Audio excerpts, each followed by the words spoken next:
IBPS specialist officers 15th recruitment 2025।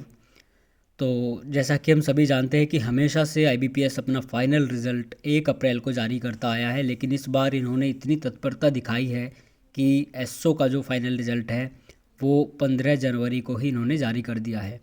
तो ये चीज़ दिखाती है कि जो कमीशन होते हैं, जो कंडक्टिंग एजेंसीज़ होती हैं, अगर वो अपनी थोड़ी एक्टिविटी यहाँ पे दिखाएं, एक्टिवनेस दिखाएं, तो कैंडिडेट्स का भी काफ़ी भला हो सकता है।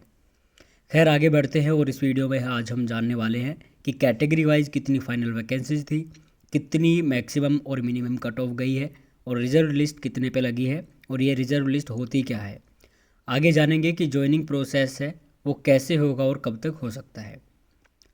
तो देखिए, सबसे पहले हम जान लेते हैं यहाँ पे कि जो आपका फाइनल रिज़ल्ट है राजभाषा अधिकारी पोस्ट के लिए, उसमें कितनी वैकेंसीज थी, कितनी मैक्सिमम कट ऑफ गई है, कितनी मिनिमम कट ऑफ गई है, और रिजर्व लिस्ट कितने पे रही है।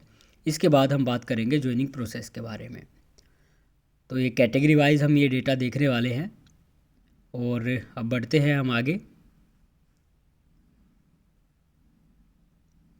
देखिए, वैकेंसी जो यूआर के लिए है वो 45 है, ओबीसी के लिए 21 वैकेंसीज है, एससी कैटेगरी के लिए 10 वैकेंसी, और एसटी कैटेगरी के लिए जो फाइनल वैकेंसीज रही उनकी संख्या है 4। ईडब्ल्यूएस कैटेगरी के लिए 7 वैकेंसीज, और जो अदर्स में ओएच, एचआई, वीएच जो भी कुछ आते हैं तो उनके लिए इस बार कोई वैकेंसी नहीं थी, तो ना तो उनके लिए कोई वैकेंसी है, और वैकेंसी नहीं है तो उनके लिए कोई मिनिमम मैक्सिमम रिजर्व लिस्ट जैसी कोई कट ऑफ नहीं लगेगी। अब बढ़ते हैं आगे और जान लेते हैं मैक्सिमम कट ऑफ क्या रही। तो यहाँ देखिए, यूआर के लिए जो मैक्सिमम कट ऑफ गई वो रही है 79.47 पर, यानी यूआर कैटेगरी से मैक्सिमम किसी कैंडिडेट के अगर मार्क्स आए हैं तो वो इतने हैं। ओबीसी में है 68.67, एससी कैटेगरी में है 60.67, एसटी कैटेगरी में है 54.67, ईडब्ल्यूएस कैटेगरी में है 69.47। अदर्स का यहाँ पे कोई जिक्र ही नहीं है। इसके बाद जो मिनिमम कट ऑफ होती है उसी को हम कट ऑफ मानते हैं। तो अब बात कर लेते हैं मिनिमम कट ऑफ के बारे में। यूआर कैटेगरी की जो कट ऑफ रही वो इस बार रही है 61 पर। ओबीसी की भी सेम रही है, 61 पर ही ओबीसी की कट ऑफ गई है। इसके बाद बारी आती है एससी कैटेगरी, तो इनकी कट ऑफ गई है 54.93 पर। ये काफ़ी गैप रहा है यहाँ पे, लगभग 7 अंक का। और इसके बाद एसटी कैटेगरी की बात करें तो 49 पे एसटी कैटेगरी की फाइनल कट ऑफ रही है, ये भी काफ़ी कम है, ये आउट ऑफ 100 है। और इसके बाद फिर आते हैं ईडब्ल्यूएस कैटेगरी, तो यहाँ पे 60.87 पर इनकी कट ऑफ रही। अदर्स का फिर से कोई जिक्र नहीं होगा।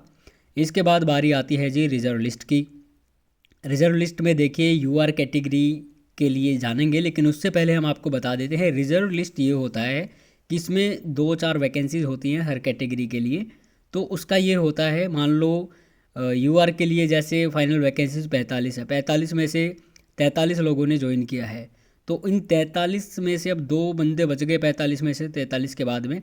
तो अब क्या करेंगे, यूआर की जो रिज़र्व लिस्ट लगेगी, तो जैसे यहाँ पे इन्होंने दिखाया कि 60 पे इनकी लगी है, तो 60 से ऊपर जिस बंदे के हैं, अगर यहाँ पे जितने ज़्यादा कैंडिडेट ज्वाइन नहीं करते उतना फ़ायदा होता है रिज़र्व लिस्ट वाले बंदों को, तो उनका नंबर यहाँ पे आ जाएगा, यानी reserve list is equal to waiting list. इसके बाद ओबीसी की देखें तो भैया इनकी रही है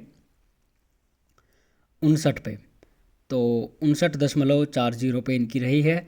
इसके बाद एससी कैटेगरी 54 पे रही है, एसटी के लिए यहाँ पे 47 पे, ईडब्ल्यूएस के लिए रही ये 59.33 पर, यानी कि इनमें एक दो 2-3 कैंडिडेट ऐसे ही होंगे, दशमलव में ज़्यादा अंतर नहीं है, और अदर्स की तो कोई बात ही नहीं है।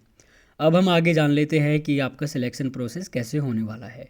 देखिए, रजिस्ट्रेशन नंबर वाइज जो लिस्ट ऑफ सिलेक्टेड कैंडिडेट्स है वो जल्द ही IBPS की वेबसाइट पर अपलोड कर दी जाएगी, लगभग 5-6 दिन में। इसके बाद आगे बात करते हैं ज्वाइनिंग की। तो ज्वाइनिंग एक्सपेक्टेड है कि अप्रैल से आपकी ज्वाइनिंग शुरू हो जाएगी, क्योंकि अभी बैंक्स में इस दौरान क्या होता है, इंटरव्यू वगैरह होते हैं, एग्ज़ाम के बाद में जो प्रमोशन होते हैं, और ट्रांसफ़र, पोस्टिंग, प्रमोशन, ये सारी चीज़ें यहाँ पे अप्रैल में इनकी लिस्ट आती है। तो हो सकता है कि अप्रैल में आपका जो है कार्यक्रम शुरू कर दिया जाए। और आगे देखते हैं। देखो अपॉइंटमेंट जो आपकी होती है, उस अपॉइंटमेंट के दौरान यानी जब आप जाओगे पहले दिन ही आपसे एक साइन करा लिया जाएगा बॉन्ड। और हर बैंक में बॉन्ड का जो अमाउंट है और इसका पीरियड है वो अलग अलग होता है, वो बैंक टू बैंक वेरी करता है। बॉन्ड का अर्थ ये है कि इस दौरान मान लो जैसे कई बैंक्स में होता है 3 साल का, कई में होता है 2 साल का। अब होता ये है कि अगर 2 साल का होता है तो वहाँ पे 2 लाख अमाउंट होता है, 3 साल का होता है तो वहाँ पे आपका अमाउंट 1 लाख हो जाता है। तो इस पीरियड के दौरान अगर आप कहीं और जाते हो या फिर रिज़ाइन देते हो तो पहले आपको ये बॉन्ड अमाउंट जो है वो पे करना पड़ता है, उसके बाद ही आप बैंक छोड़कर जा सकते हो। और ये हमारा लास्ट पॉइंट है, वो ये है कि पोस्टिंग जो है भैया वो आपकी इंडक्शन ट्रेनिंग होगी, उसके बाद में आपको पता चलेगा कि आपकी पोस्टिंग कहाँ आएगी, किस स्टेट में आएगी, किस सिटी में आएगी। एसएससी में तो क्या होता है पहले ही पता चल जाता है, उसके बाद में आपसे पूछा जाता है कि ज्वाइन करना है या नहीं करना। लेकिन बैंक्स में क्या होता है पहले आपको ज्वाइन कराते हैं, बॉन्ड साइन कराते हैं, वो एक तरह से फसाना मान लो, कुछ और मान लो अपनी लैंग्वेज में।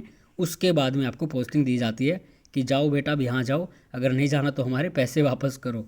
तो ये कुछ चीज़ें होती है बैंक्स में। और जिन लोगों का सिलेक्शन नहीं हुआ भैया उन सभी को हम गुड लक विश करते हैं, और जिनका सिलेक्शन हो चुका है उनकी तो बल्ले बल्ले है।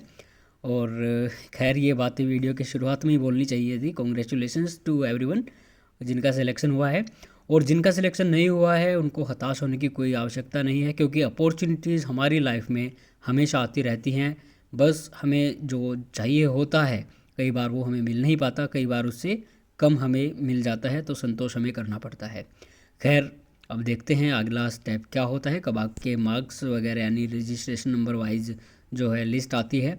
और आप दूसरे एग्ज़ाम्स के लिए भी तैयारी करते रहो। जिनका सिलेक्शन नहीं हुआ है, जिनका हो गया है, जिनको सेटिस्फेक्शन मिल गया है, उनके लिए बहुत बढ़िया है।